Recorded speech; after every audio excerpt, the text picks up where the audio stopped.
பாரதிய ஜனதா கட்சியினுடைய இளைஞரணி தலைவர் டாக்டர் சூர்யா தாக்கப்பட்டது கடுமையாக கண்டிக்கத்தக்கது.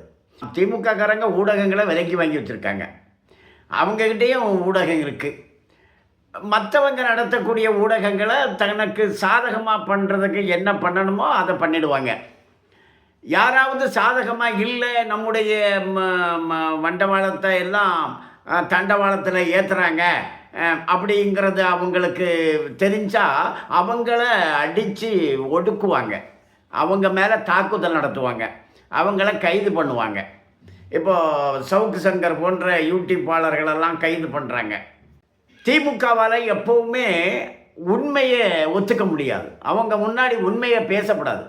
ஏன்னா பொய் பேசுகிறது தான் அரசியல்னே அவங்க நினைக்கிறாங்க. பாஜகவினுடைய இளைஞரணி தலைவர் சூர்யா அவர்கள் உண்மையை ஆதாரத்தோடு எடுத்து சொல்கிறார்.